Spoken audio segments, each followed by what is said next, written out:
Thank you so much, everyone, for sticking around till the end. It was a very difficult movie to watch. I really commend you for sitting. I was in the back. I had to keep going back and forth because the emotions were getting too strong, and I was on the verge of tears every couple of minutes. So I really commend you for being able to sit through for the duration of the film. I also want to welcome our online guests who are joining us now. Thank you so much for being here for this Q&A session with the co-director of the Encampments, Kai Pritsker. Again, my name is Fadi Kafiti. I'm the executive director of the Jerusalem Fund for Education and Community Development.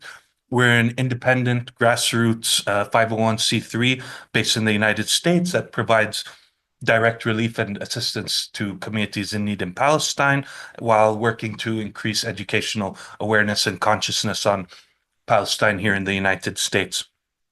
All of our events are free and open to the public, and virtually all of them are live streamed. So we encourage you to check us out on our social medias, and 100% of your donations go towards supporting our mission for Palestinians in need. So we're very grateful for your support. As I said, we're joined here for the post-screening Q&A session with Kay Pritsker, sorry, who's a journalist at Breakthrough News, who have generously agreed to collaborate on this event with us. We're very grateful to Breakthrough News and especially Eugene Puryear for making this happen.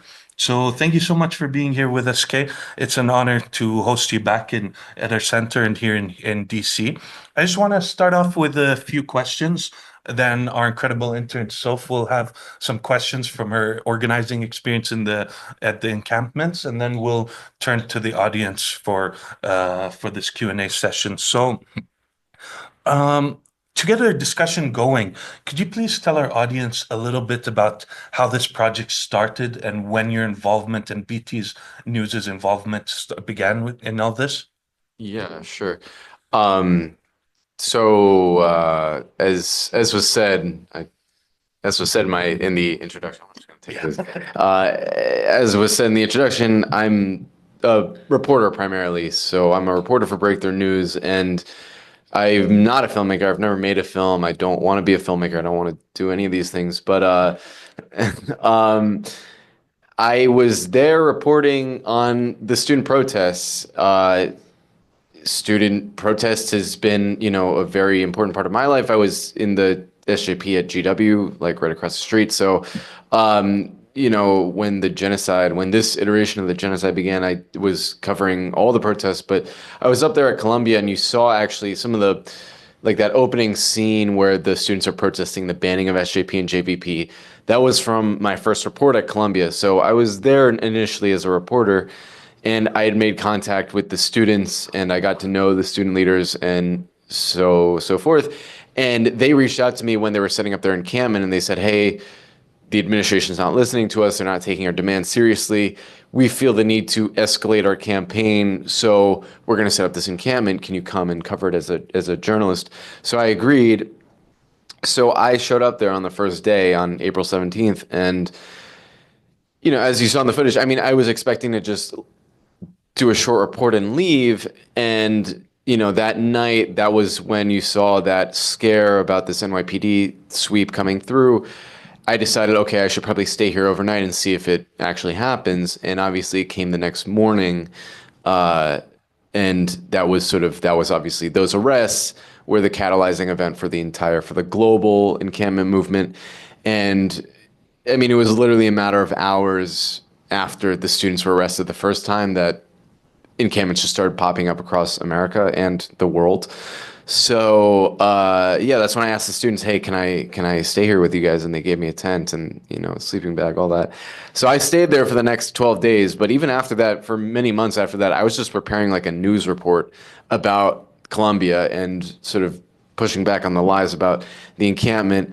I finished it. It was a 27-minute report, which is very long by my standards, but my editor-in-chief was like, "Hey, maybe we should send this to our friends at Watermelon Pictures, who were the folks that helped distribute the film." And we sent them that report that I had made, and they were like, please don't publish this. Like, we want to sort of do it justice. So I was reluctantly dragged into this process of, filmmaking, which is a very new world to me, bizarre world. Thank you so much for that, Kay. The next question I wanted to ask is, could you please discuss the historical significance of filming this on Columbia, both as a site of progressive student organizing and an institution that is historically and continues to support the most reactionary, vile apartheid and genocidal regimes of both this century and the last? I mean, as you know, Columbia, one of the first anti-Nazi arrests on U.S. campuses was at Columbia, 1935, 36, something like that. I can't remember. And as well, the same with the anti-Vietnam protests and apartheid South Africa and the like. So could you please talk about the historical significance of it taking place at Columbia? Yeah, I mean, and it's something that Jamal Joseph touches on in the film where he says, Colombia is always, they actually celebrate the 1968 protests today. They celebrate that. They celebrate the anti-apartheid protests that in 1985. They teach about these moments in their core curriculum. So they brag about how, oh, the students at Columbia, they're so progressive, they're so forward thinking, they were ahead of the curve. They are on the cutting edge of history. They don't mention that they were fighting against the university's own complicity in these crimes, but they celebrate these things. But ironically, they are having that same 1968 or 1985 moment right now, and they're repeating the same mistakes that they did in 1968 and 1985. And it is significant because Columbia and all these Ivy League schools, any of these elite colleges, I mean, they are the factories that reproduce the ruling classes of society. I mean, especially the students at Columbia, they're going there on the premise that if you go through this institution, you will be rewarded. You'll be these pets of the ruling class. You'll, get a nice job. You'll get this fancy title. You'll be respected in society, whatever that means. And you get all these, you're bribed with all this blood money and all these shiny little things. And that's the way it's always been, obviously. I mean, any, elite school in this country, that is sort of the expectation, that you will be rewarded in exchange for your cooperation and your contributions to the status quo and the ongoing sort of imperialist war machine.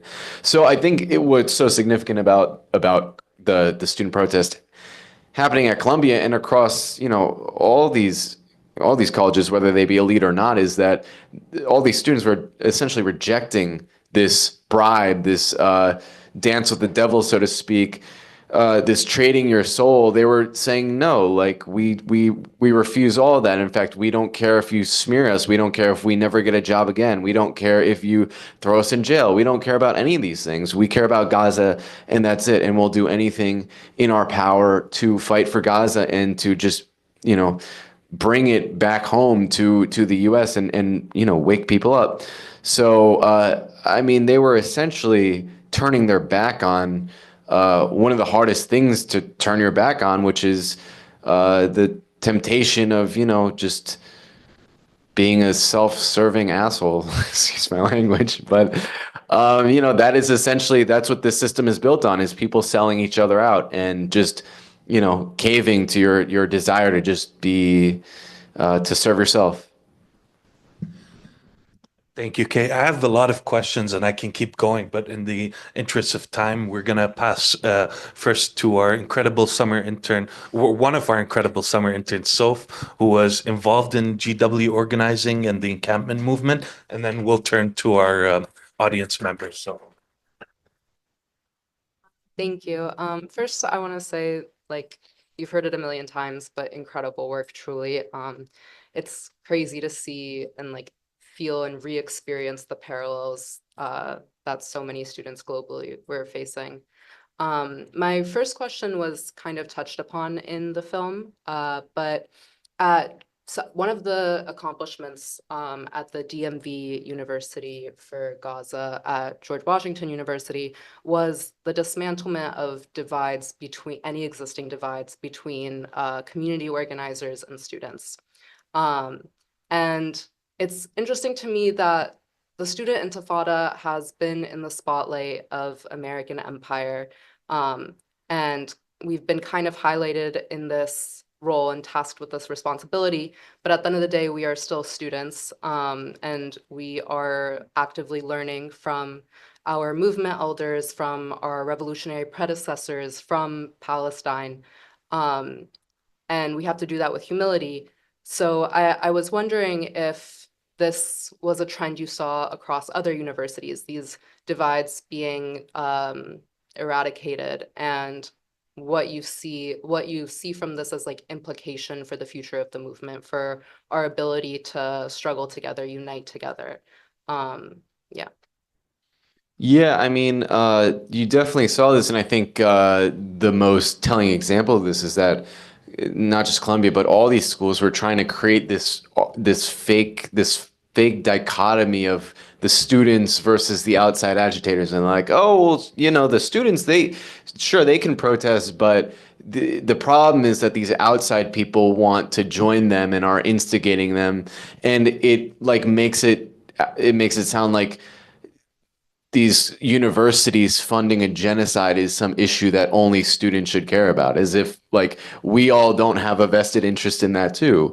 And obviously it goes without saying that most of these universities are huge players in local real estate markets or in local politics, or obviously they have huge sums of capital that they just throw around and invest in whatever. So it's not like they don't affect us, and it's not like we're not stakeholders in what they're doing. So they try to create these arbitrary boundaries, and I mean, especially with the encampment in Washington D.C., which was an encampment that combined all of the schools in the region. Which, when I was at GW, I mean, that was a huge divide. Just, I mean, it's not like anyone was dividing us intentionally, maybe, but I mean, the schools never came together like that. So when I saw that, that was just like, I mean, it was truly incredible. And, I think I mean, the fact that, for example, in 1968, you had a similar dynamic, but I mean, the students at Columbia,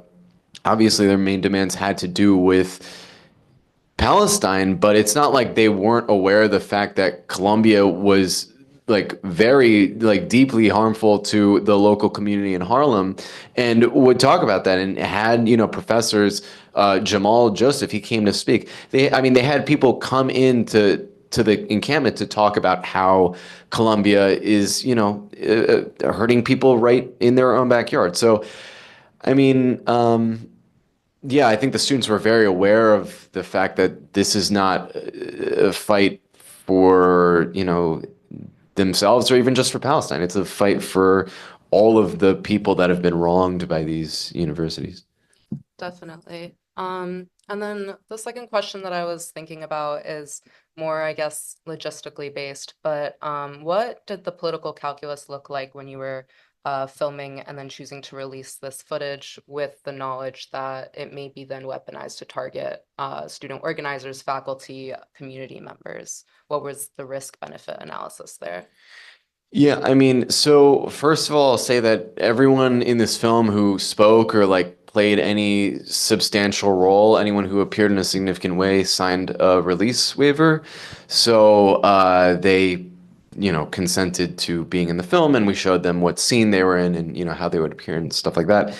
And then after Mahmoud was abducted, we had all these requests from this was shortly after Mahmoud was taken. We decided to put the film out, but we got a bunch of requests like in that week from students in and like student groups in New York City, basically saying, "Hey, like, am I in this film? Is my friend in this film? Blah blah blah." Like, so we actually went through a very painstaking process of not. I mean, it was a labor of love, but it was a very laborious process of going through every scene and basically blotting out faces of people who didn't want to appear for one reason or another. But the reason we put the film out is because, I mean, on a very pragmatic note, the footage that we were putting forward is just like a drop in the bucket of all of the footage of the encampment online. Like, quite frankly, if someone wanted to really identify like people that were there, I mean, it's not like this footage would really make a difference. But the other thing is, we can't be sort of like forced into silence or submission. I mean, the whole deportation campaign is designed to make us afraid to protest. And if we were to say, oh, well, if we put this out, there might be certain risks, therefore we're not going to put it out, we've essentially then they've won. That because this is exactly what their campaign is designed to do. So we did want to put it out, and I think everyone that is involved in this movement knows they're taking risks. I mean, the students were very aware of that. A lot of them, when we approached them about the waivers, they wanted to be in the film because, quite frankly, they're not thinking about their degree getting rescinded or this, that, or the other. I mean, they were aware that that was a risk, but the only thing that's going to matter in 5 years or 10 years from now is what were you doing during the Palestinian Holocaust?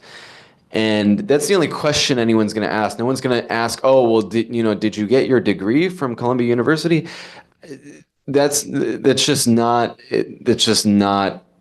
going to be the historical legacy of this moment. And I think a lot of people wanted to register their opposition to the genocide. People wanted to say, I was there. I spoke out when so many people were too cowardly to do it. Yeah, thank you for highlighting that refusal to capitulation. Thank you so much. We'll now turn to the audience. Okay, would you rather have one question at a time, or would you like to collect a couple and respond to them? I think one at a time. Okay, wonderful. So we'll take Stack. Our wonderful intern at the back, Silas, will be passing on a mic. Please just state your name and your question. And, there are a lot of people who want to ask, so please try and keep your questions rather short, of course. We'll start at the front here. So that's the first question. Was at the front. The family. The microphone, by the way, is so that our people online can hear us. Just a moment.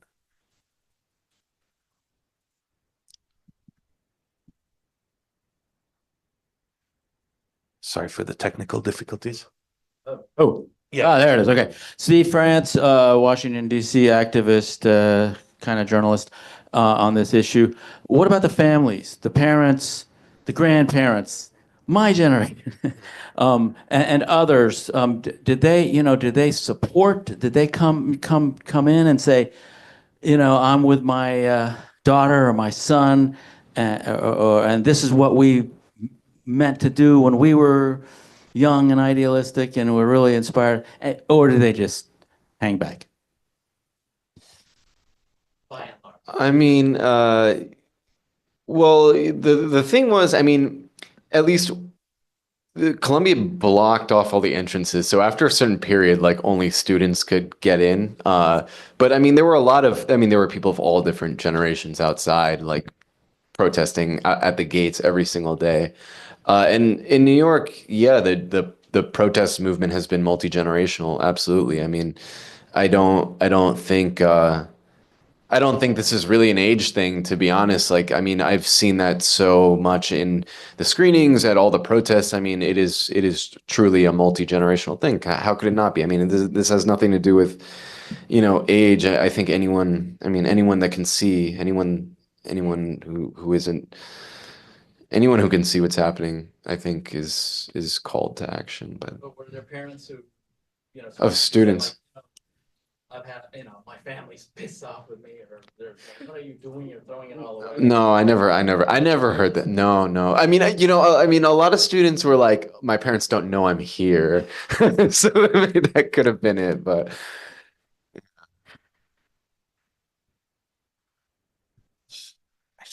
Yes, in the back, please. We'll get to all the questions, I promise. Hi, I guess this is on. I was wondering, and maybe you can't reveal this. I know you went to some lengths to protect one of the individuals whose head did not appear in the shot, but he had such valuable information. The man who was identified as having something to do with, quote, communications, and he was reporting back to someone. And he was the person who said a couple of students, spoke with him, and he reported back what they had said. And he was asked, what was the color of their skin, that person? Yeah. He had a lot of information that would be such good rebuttals to a lot of what we hear in the media about, quote, anti-Semitism and what was going on the campuses. Who was he reporting back to? Because I think it's shocking that they didn't respond to the information that he was providing. Yeah, he was reporting back to the communications department of one of the colleges at Columbia. Like, yeah, yeah.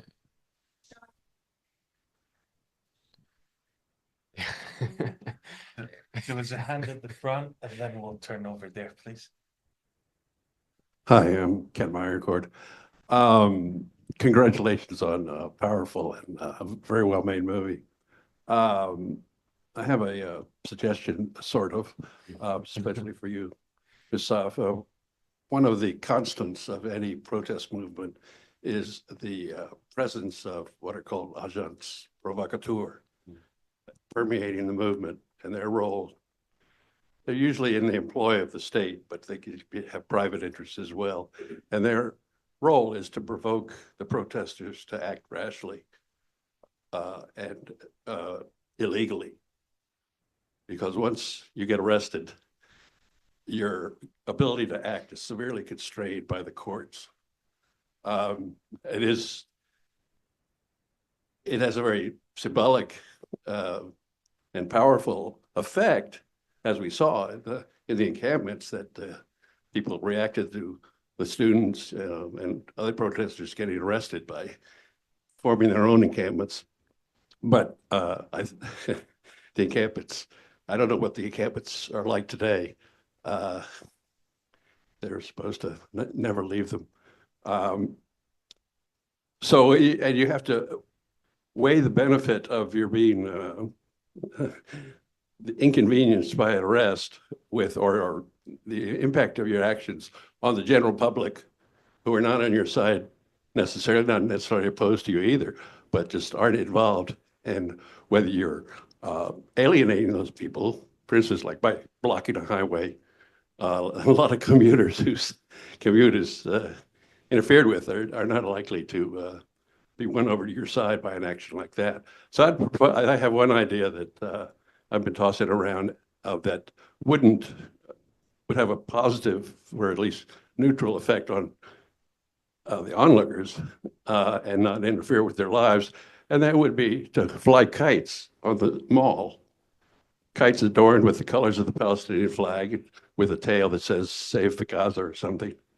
And imagine 100 kites like that fly into the air with all the tourists around and whatnot. It's reach a lot more people than the settlement, the encampment at GW did.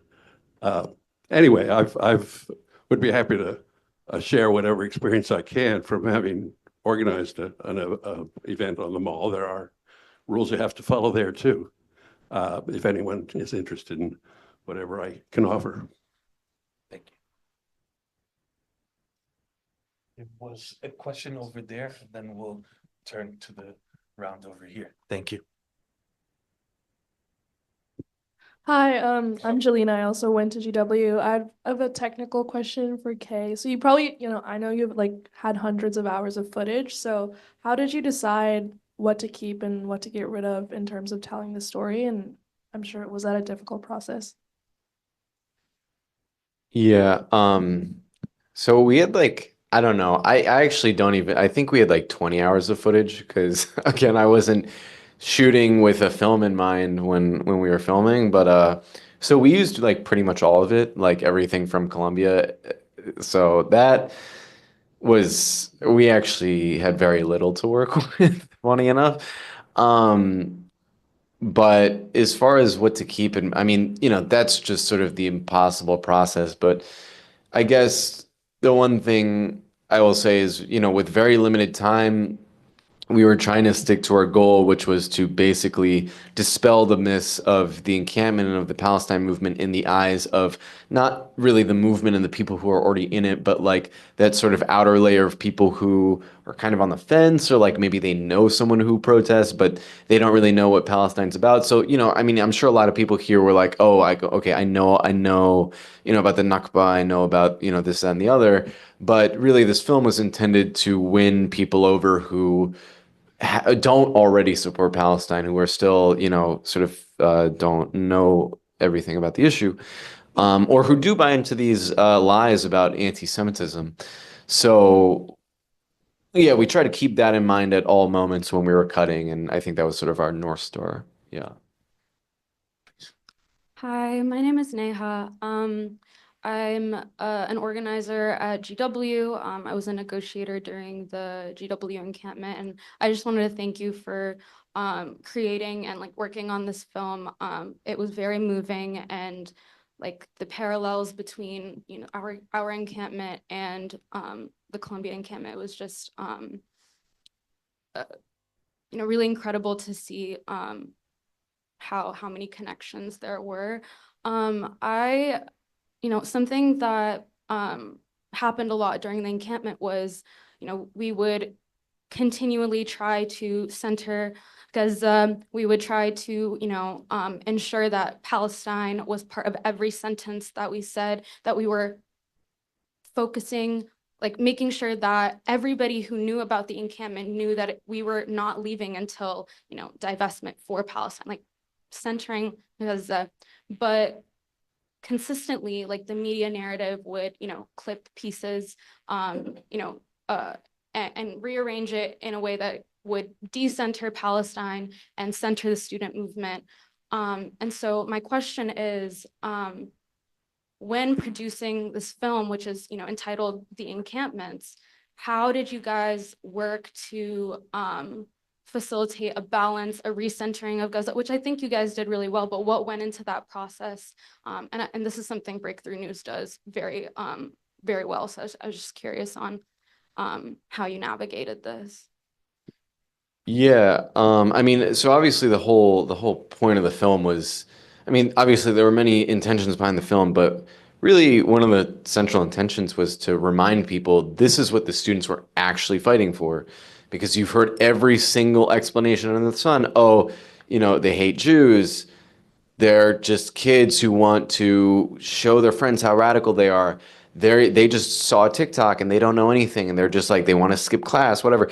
You heard every single explanation given except for the actual stated reason the students were like screaming at the top of their lungs. So, I mean, the intention behind the film was to remind people, just not by being ham-fisted, but just by showing what is actually happening in Gaza, what the students were fighting for.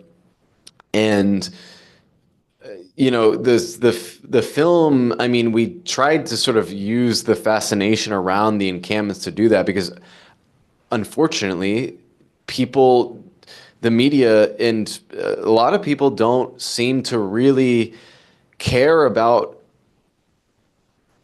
all of the war crimes, the genocides committed in the name of this country, using our taxpayer money until it somehow affects them back at home. And, we saw the encampment movement really as, I guess, like the honey that would allow us to remind people, hey, this is about Palestine. This isn't about, the students are not saying this is about them. Like the students are the ones saying this is about Palestine. And we wanted to sort of use this social phenomenon that, obviously garnered a lot of attention to just bring it back to that. But that was always, yeah, that was always our sort of primary goal, was to remind people like what this movement was really about. Yeah. Yeah. But for the audience, could you use the mic, please? Thank you. Thank you for that answer. My follow-up question is, what was it like, working with people in Gaza for this film, working with Bisan and, people who are experiencing this genocide every single day, and navigate the conditions that the students are experiencing are not the same as what people in Gaza are experiencing. So, making sure we're not, how did you make sure that you didn't conflate those, and like also like how did you navigate like working with the people in Gaza for this film? Well, I mean, I don't know that.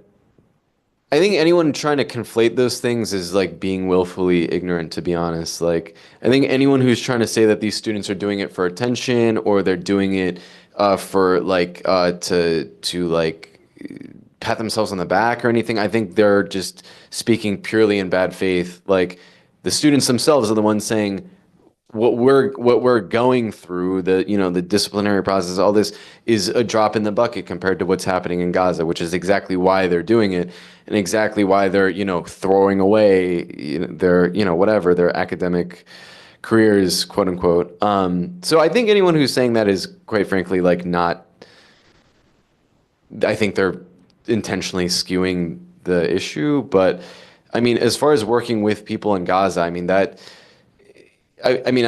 never had to work with anyone and like wonder, is this person going to be alive tomorrow?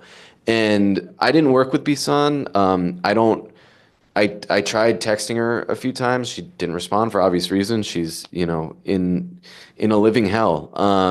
But that was Watermelon that had the connection to her.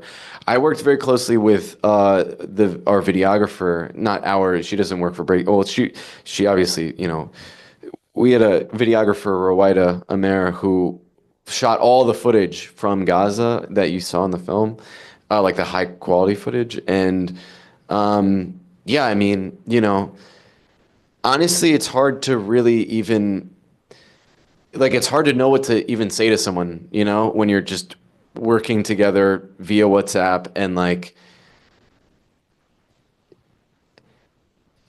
that's a really conflicting part of this whole film is like, I'm glad people enjoy it. I'm glad people like feel like it's making a difference, but the genocide's getting worse. Like everything that is described in this film is actually worse today.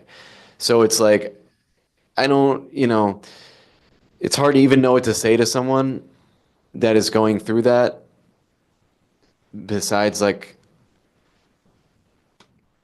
I don't know, like I hope tomorrow is a better day, but yeah, I mean, I don't really know how to answer that. I'm sorry. Yeah. We have a couple of questions over here, Silas, starting with Penny and then the person in front, and then we'll turn that way. Hi, Penny Mitchell. Quick question. What are the plans for distribution?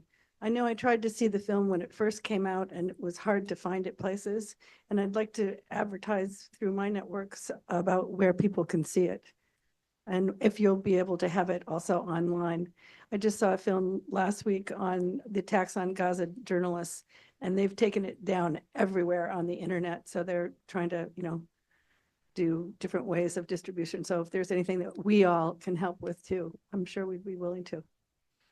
Well, it's on Apple TV now, which I learned today. Yeah. So, funny how that happens. But so you can watch it there, I guess. It's being distributed by Watermelon Pictures, so it's now premiering in the UK and Ireland, in Canada, in Kenya, I think. But you can also request a screening on Watermelon Pictures' website. If you fill out a screening form, they'll be in touch with you if you want to like show it in a setting like this, which honestly I recommend because you have a discussion, like you can't pause the film like you could if you were at home. You got to sit there and watch it. But I think it's good to watch it with other people. But yeah, so either you can request a screening or you can just watch it on Apple TV. Yeah. Colin Davies. I was wondering if you had an opportunity to interview the Colombia president, because I was astounded. I mean, I saw her presentation to Congress and what you had in this film, how she seemed to have no idea of the dynamics. I mean, along with the chief of police, but how she seemed to have no idea of the dynamics of the situation. Yeah, I sent her an email, no response. So we had a question over here, and then we'll turn to the center again. Thank you. This is another distribution question. How is the distribution, or how has the publicity been? And then one of the key actors, Minor, the student Miner, is actually Jewish, and he was the one that had his diploma withheld. And so my question is, the distribution, I know that you can contact Watermelon to have it done in a church or a civic group, but has there been any sort of reviewing and critique of it? It's a wonderful film. I think it's I think it's almost prophetic because of the First Amendment issues that are coming. My name is Mary Nesnick, by the way.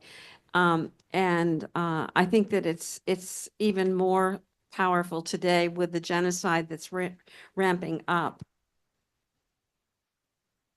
Yeah, I mean, the distribution is being, done by Watermelon Pictures. I honestly really don't understand this side of the film world, but they, seem to be getting it places, and, apparently it's, doing well as far as documentaries go.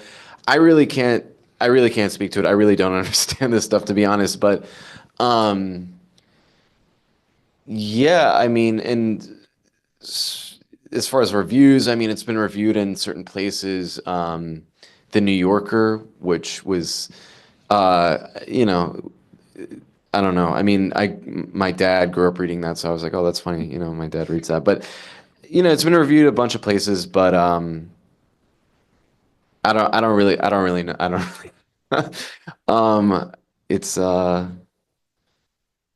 It's yeah, it is what it is. It's being reviewed. It's been reviewed a lot. Yeah. Before we turn to the next question, I will say that we at the Jerusalem Fund purchased most of the films at Watermelon Pictures, and we're doing multiple screenings of each. So a couple of weeks ago, we did From Ground Zero. Now, obviously, the Encampments. We're going to do a second screening for both films, and then in July, we're going to do the next set. So if that's at least can help some of our audience members here get to watch this film and let their friends know, we'll definitely be doing an Encampment screening perhaps towards the end of the month or maybe in 3 weeks' time. So just letting everyone know. Yeah, there's a question in the back. I just wanted to know what your plans are for the future with the film and just with your career in general. I have no future plans. I mean, really, like again, I think it's great that this film that people like the film, and I think it's great that people find it useful as a resource. I hope people are using it to, win people over to our side, but at the same time, like I would just like to move. I just want to keep reporting, and like I want to keep moving forward. Because this film doesn't mean anything if it doesn't contribute to the cause, if it doesn't further the cause. And I mean, again, like I understand this is my job, yes, but I do this again. I mean, I feel like I would be doing this in my own way even if I were working somewhere else. Like I don't, I know it is my career technically, but I don't like to think of it that way. But yeah, I don't know. I mean, I'm just gonna keep like telling the truth about Zionism, and I'm just gonna keep criticizing Zionism until, something stops me. So, huh? Way to go. Way to go. Oh, thank you. We have a question from Leith, and then we're going to turn around again. Yeah, thank you so much. I was involved at the University of Toronto, the encampment, and I saw the way that, outside groups like PYM were involved in setting up in supporting the students. And you kind of a little bit highlighted that with showing the demonstrators outside of Columbia. My question was, to your knowledge, what role did like PYM and within our lifetime, what role did they play? How did their they differentiate in supporting the encampment? And as well, what did you see many other student organizations after the encampment was sort of successful in its spread across the country, in other groups at Columbia? How active were they in supporting the encampment on campus? Yeah. Yeah. The effort from the outside was really important because I mean, they were providing food and water, and blankets and tents and all that was coming from outside. And B, I mean, because Colombia had basically turned itself into a police state, it was really important that there be people on the outside that the media could talk to and could like basically articulate the Palestinian cause and explain what we're doing there. So that was really indispensable.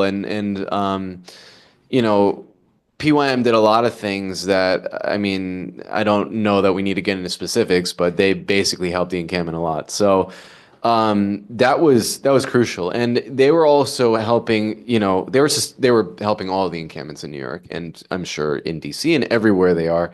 They're really a tremendous group, and within our lifetime. I mean, they were doing rallies, like they were marching around the campus all the time, which was again crucial because I think if the raid on Hind Hall had happened without the outside, if people had basically abandoned the Columbia campus itself, I think it would have happened under much less scrutiny, and the school would have just felt like, oh, we can, steamroll these students, and everything will be fine. I think the presence of people outside, just made it that much more serious. And then, sorry, your second question was about other students. Yeah, so there were, I mean, I would say the main other student organization was actually the student union, Student Workers of Columbia, which Grant Miner was the president of. He's a graduate student worker. And the union was very crucial in supporting the encampment. I mean, they literally sent hundreds of people to the encampment to do a picket around the camp when they thought arrests were coming. So that was incredible. And they were basically saying, I mean, we work for this school, and the fact that you're threatening to expel people for their totally constitutional right to, speech, especially student workers, we feel is a threat to is a violation of our contract. So that was really important. I'm sure there were a lot of other student organizations that were supporting the encampment formally, but I mean, people were just showing up, and there were so many people there that I don't even know if they were involved in a student organization, but people were just showing up. So it's kind of hard to say. I'm sure they were there, but honestly, I don't know. I'll take a step back now because the next question's from you. It's not a question, but I want to let you know that in Greenbelt, Mary and I are from Greenbelt. I'm Kathy. And we have what's called a committee called Peace and Justice. And every month they do a monthly free film at the New Deal Cafe. And this one is going to be the Palestine exception. So if anybody's interested. Thank you so much. Thank you. Silas, we have a question in the middle here. Well, both of you. This isn't a question either. This is actually a response to one of the questions before. So I was actually a student at the Columbia encampment, and one of the biggest things that helped keep up the morale and also prevent the school from sweeping the encampment immediately was the presence of the outside organizations, which they like to name outside agitators and stuff. But one of the biggest organizations that was helpful at the time was Within Our Lifetime, and they were showing up literally every day until 4 or 5 a.m.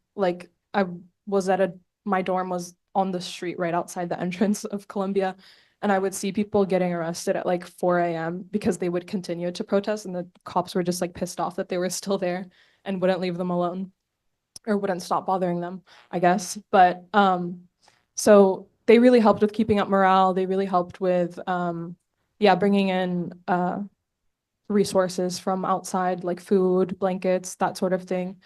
And then also, I guess, in terms of student organizations, the Quad is what they call it, See Apartheid Divest. That's a coalition that was started in, I believe, October or November of 2023, shortly after the Students for Justice in Palestine and Jewish Voice for Peace at Columbia were suspended. It was a coalition made up of over 100 student organizations that really represented thousands and thousands of students at Columbia.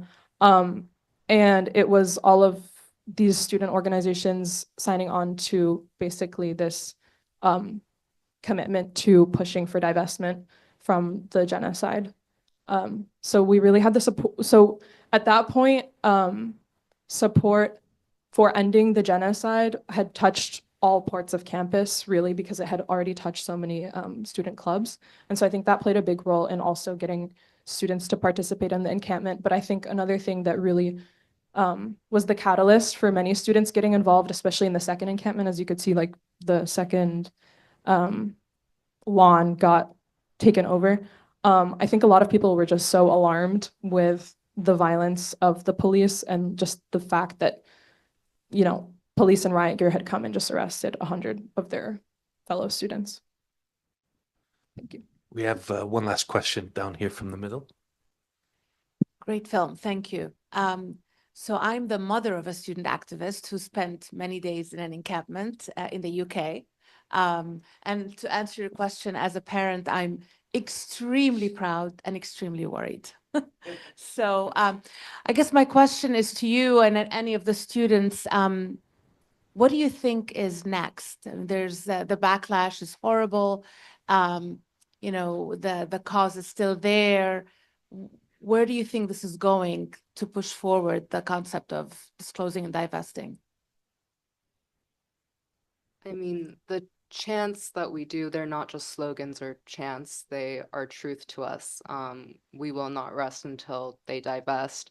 Whether that requires escalation or not is for the future to tell. I'm graduating, so I'll be finding myself within the community organizations in that transition. But it is very earnest that whatever measures need to be taken will be taken. The students refuse to capitulate. No amount of repression has worked. I think it was said in the film as well, the more repression that the students faced, the higher the agitation, the more support they received, and the more students kept showing up and were fortified in their struggle. So with the knowledge that nothing we face is anywhere comparable to the conditions in Gaza and all of Palestine, there is an absolute refusal to stop until all of Palestine is liberated.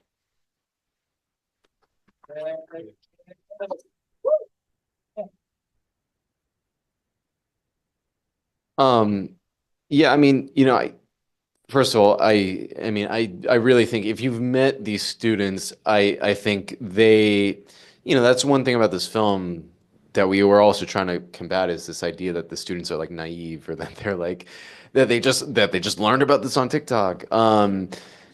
No, like these students are very, very organized, very dedicated. I mean, the willing to sacrifice everything they're being told they're given by the society, i.e. like a degree or a career or whatever, like willing to part with it in a heartbeat to stop a genocide. I mean, I don't think any of these students, I mean, you just heard, these students are not going to stop. But I also think, where is this headed? I mean, I really do think this is, and it's, obviously this can be hard to believe or to say in in a moment like this, but I really do think that this is an irreversible moment for Zionism. I mean, there's no unseeing what the world has seen. And there was a poll that came out recently that showed that Israel is the most hated country in the world, which, I mean, should come as no surprise to anyone, and that's only going to continue. There was another poll that said that the majority of Americans now have a negative view of Israel. This has never happened before.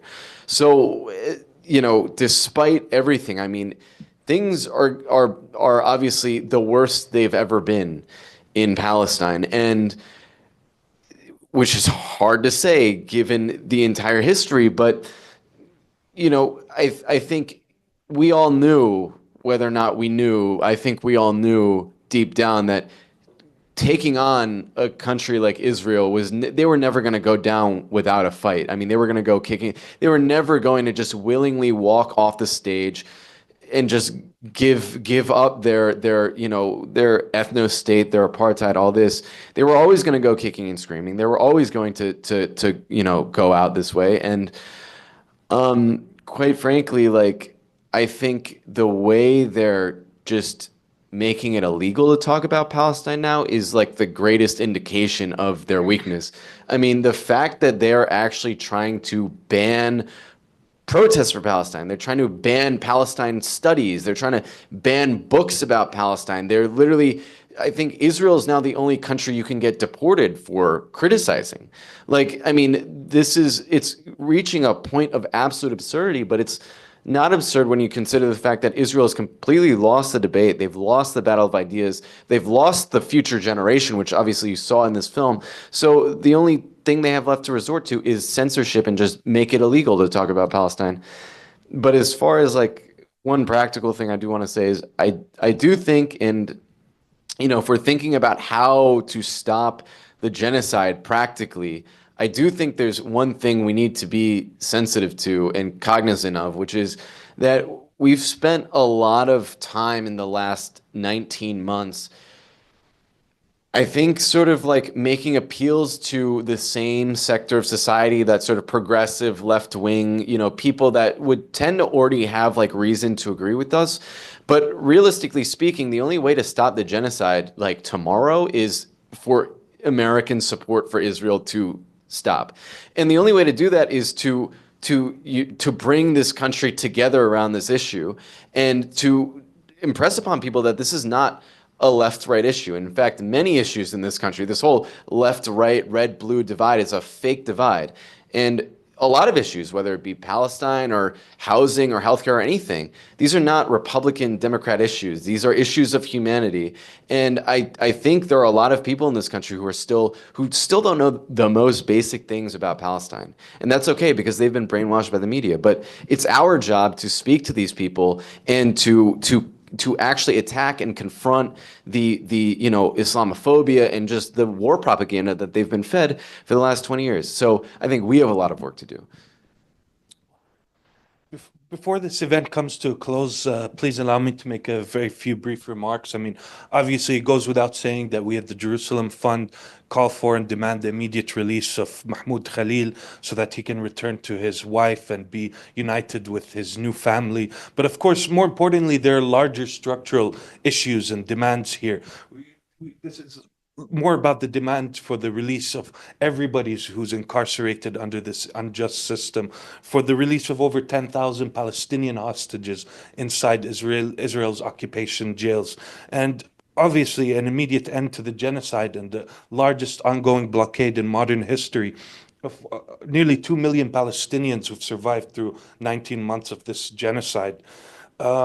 Before I thank everyone and thank our staff and our wonderful guest for being here, I want to bring your attention to one of our interns of this incredible cohort, Sireen Haddad, who's had her diploma revoked for her from Virginia Commonwealth University simply for organizing a peaceful sit-in on campus. Sireen Haddad is a summa cum laude student with a 4.0 GPA and with a stellar record, who I don't just say this because she's our intern, but all she did was organize a sit-in on one of the campus squares, and for that, her and other students are having their diplomas withheld. So we ask you to please contact VCU's administration and demand that both Serene and the other students have their diplomas revoke this unjust decision. And I want to give a special appreciation for Kay over here for taking the time to come down to us in DC. Welcome back to our incredible audience, for sticking around for so long, and my backbone here at the Jerusalem Fund, our staff and interns, who without them this event would not have been possible. So thank you so much, and thank you all for sticking around.